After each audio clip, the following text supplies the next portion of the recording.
I wrote the first book, a publisher liked it and gave me a 2-book deal. And I remember thinking, great, that's 2 years before I got to get another job.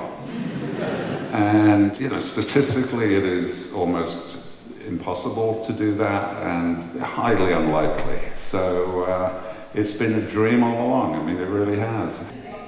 I'm here in Dunedin really not because I happily need to sell any more books. I'm here to say thank you.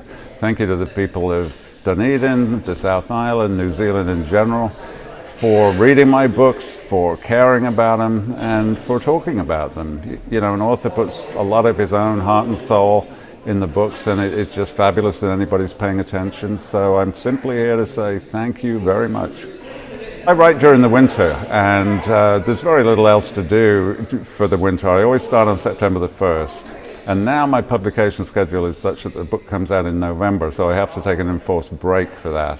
And then probably another enforced break around Christmas because of family type of stuff. So really I do most of the work in September, October, and then January, February, March. And it's easy, you know, my ritual is never to do anything in the morning. I believe that nothing of value is ever achieved in the morning. So I work only in the afternoon and evening, and I just work every available day until the book is finished. And it's usually, if I count the number of actual working days, it's between 80 and 90 to do a book, but those spread out over, say, a 6 or 7 month period. It's unusual for me to do a ripped from the headlines type of story. So last year's book, The Midnight Lion, about the opiate abuse and the epidemic of that in America was a coincidence, really. I don't usually try and pin down a hot topic. But yeah, there's obviously in every strand of life, there's always an undercurrent of politics and business and who's doing what to who. So there's always a vague sort of social connection. But usually I'm just telling a story about regular plain folk and Reacher interacting with them and hopefully helping them. 21 was my target, to match John D. MacDonald.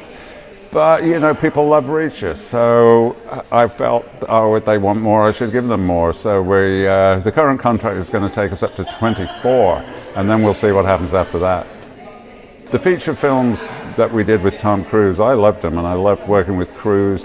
He's a great guy. He's obviously a great actor, but also a really good theoretician about story. It's a real education working with him. But the fans, my book fans, were just never happy. You know, they never settled to the idea of Tom Cruise playing Reacher. And much as I love Cruise as an actor and a person, my first loyalty obviously has to be to my readers.